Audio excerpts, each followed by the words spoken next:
As arguably one of the most vibrant, iconic and unique music scenes in the UK, Manchester has pinned itself on the global music map since the early 70s, with the birth of the Buzzcocks and the punk scene. From here, with the growth of the music industry, Manchester has gone on to produce multi-Brit Award nominees and winners, such as Oasis, The Smiths, Joy Division and the Stone Roses. This documentary takes us on a journey of one local band's venture into the Manchester music scene and what it has to offer to a newcomer. Through following the band, we hope to uncover how difficult it is to gain exposure in this saturated industry.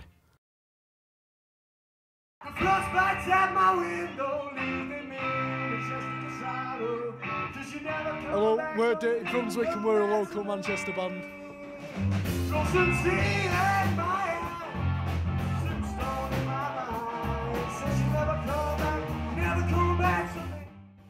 What exactly does Manchester have to offer in 2014?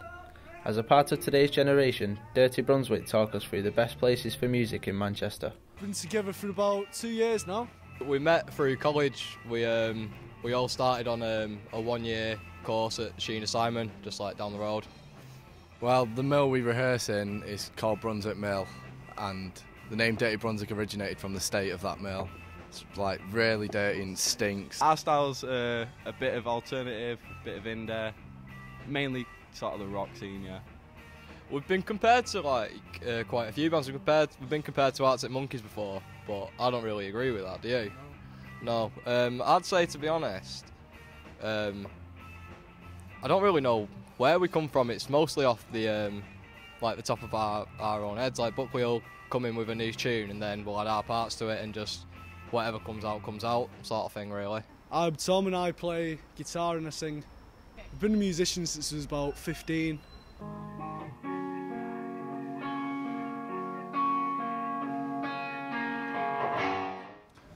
I've been in a few other bands. We didn't really do anything though, it was mainly college based. We just, you know, jammed around and that was it.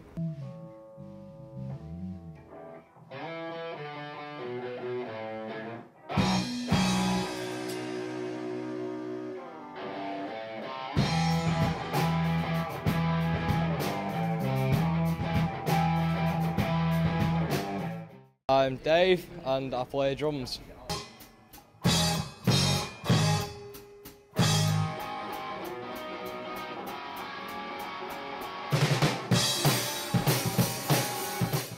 I've been a musician for about 5 years. What I do for a living, I go into schools and like teach drums to kids, like around different primary schools and that. Personally, I prefer performing live because it's a much better atmosphere, it's a much better buzz. You know, you're playing in front of people, you're not playing, you know, just in front of a microphone, and we don't have that much experience in the studio anyway, so it's just performing live, isn't it? No, not really. That's what makes the band individual. We all have like kind of different musical backgrounds, so it's intertwining that makes us different. So not really as a band, we don't really have a favourite song. My name's Ash. I play guitar and bass with Sam.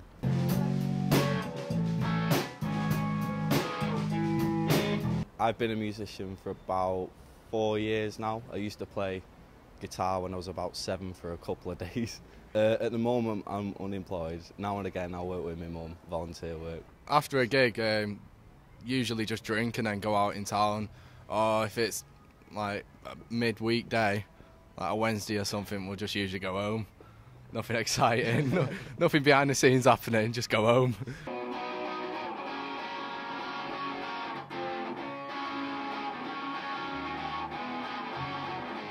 I'm Sam, I play bass and also lead guitar.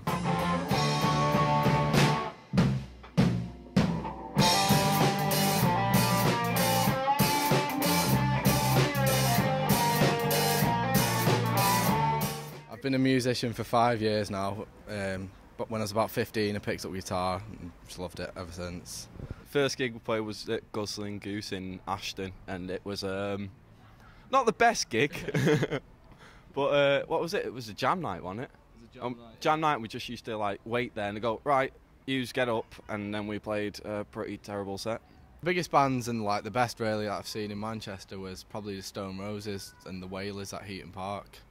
Like just the Whalers mainly because how tight the music was, just amazing.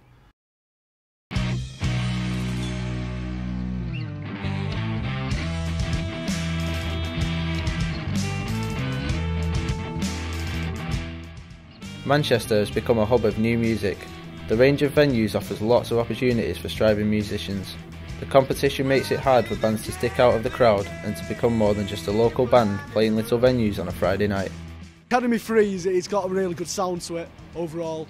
It's just a really fun venue to play as well. You know what I mean? It's just a good stage, good location, and when we played it was a dead gun atmosphere as well from people who hadn't seen us before. It was a good while ago. It was about last summer, I think we played. July. It was the hottest day of the year as well. Sweaty. Academy 3 is a good place for, you know, bands that have just started out and it's the first, you know, like club scene kind of thing. It's good because you can play any age. There's not an age restriction or anything. You can just go there and have a good time. But all the academies in general are a great Manchester music scene. For all bands that are just starting and bands that have been around for years. I mean, you have Academy 1, 2, 3, and then Club Academy. Like before I was even in a band, I used to go to, you know, I used to go to watch people play. Dancing these naked flames, worn down shoes, like I got a glass eye, it shines so blue. But do you see straight through me? It's Dry Bar. It's a bar down in the northern quarter, and it's just really good for like local music venues, and they have some bigger acts on there sometimes, and it's just really good for the unsigned scene. There's a band around in the 90s called OPM. We did Heaven is a Half Pipe, and they were playing there, and we managed to get a slot supporting them. It's a really good gig. It's one of the best gigs we've done. Well, what I think Dry Bar contributes to the Manchester music scene overall is really good because it's got lots of it does unsigned bands, it does house nights, it does after parties, it does everything that you want from a local music venue.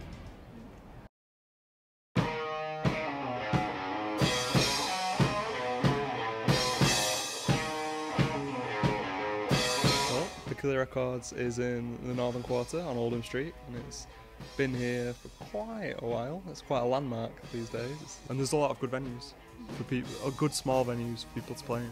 Soup Kitchen's very good, and the room downstairs there has decent sound for live acts, and there's a nice space, and they always have quite good lineups, and also book a lot of young bands as supports for whoever they've got playing who's an out-of-town band.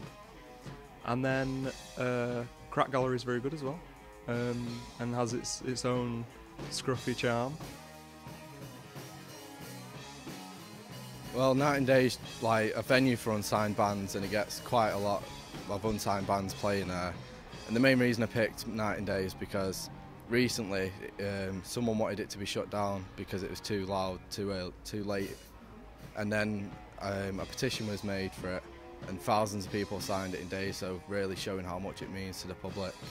Night and Day is so good because of the variety of music. It's never like the same type of bands twice in a week. It's always different. Night and Day Cafe is a cafe during the daytime, and which turns into a music venue and a bar during the evening. So we're based in the northern quarter of Manchester, which is a really up-and-coming area. It's mainly known as for kind of hipsters, and it's very popular with the young crowd. It's a really nice area, very lively, and a big part of the music industry as well. With the music scene in Manchester, it's a big area for up-and-coming bands which are unsigned, and some which are also signed, but are kind of not very well known. We have a lot of kind of local showcases, so we like to include a lot of local bands within some of our music nights from around Manchester and surrounding areas, and we also get bands which are on tour as well. So we've had bands from the United States which are trying to break into the British music industry, and also various other British bands as well. So it's a good venue for up-and-coming bands.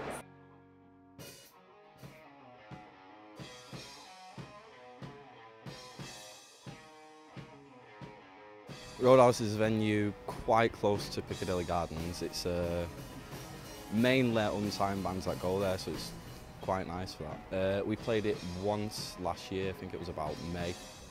Because a lot of the bands that play there are unsigned, you get to hear that kind of side of it instead of all the other bands that you usually hear, like on TV and radio. So it's nice if you want to hear something different.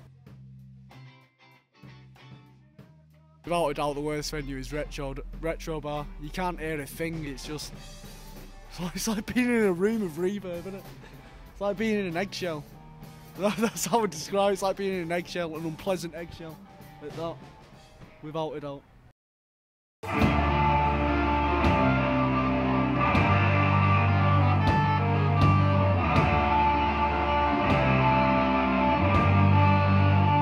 With so much to offer on this vibrant scene, the competition is tough.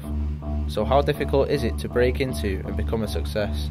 Bury me with love and leave with no remorse. My mind's on a one-track course for feeling blue.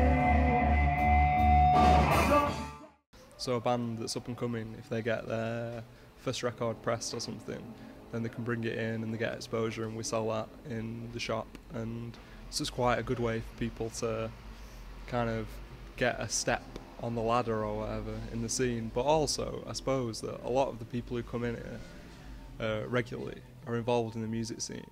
So it's quite a good social thing, and like helps everyone know what's going on all the time and hear about new things. People will be listening to records on the decks, and then we'll then chat to each other, and then someone will end up releasing something on someone else's label or small things like that. So that's I suppose that's a very positive thing. Historically, Manchester's been quite a good place for young bands to start off. A lot of bands have come through with Factory, and then all through the 80s, and there was the Manchester thing in the late 80s, and then people like Oasis in the 90s, and Doves, then Elbow. Manchester gives people the chance, I suppose, to experience music and life and a certain kind of culture that means that they can be creatively free to not necessarily chase trends or chase like pop success as much as kind of do their own thing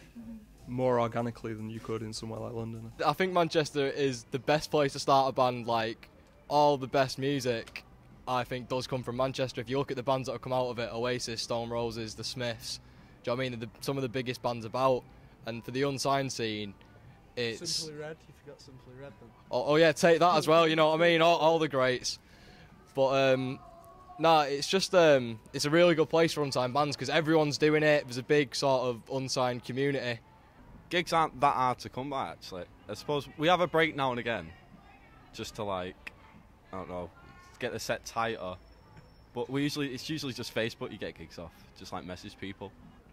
At the moment, we don't really make money, so to say. We usually get paid in pints, pints of beer. The most I've probably made from one gig is £1. So at the moment, no, we don't really make money. What do I hope to achieve from this band?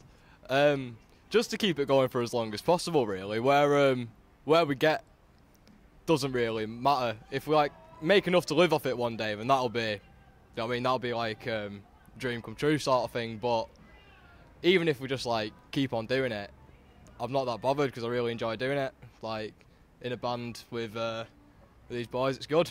I mainly see being a musician as a hobby at the moment, but hopefully, the dream isn't to make millions. Like Dave said, it is to make enough to live off it so you don't have to have a job on the side so you can concentrate on the music. So mainly a hobby, but hopefully one day a career.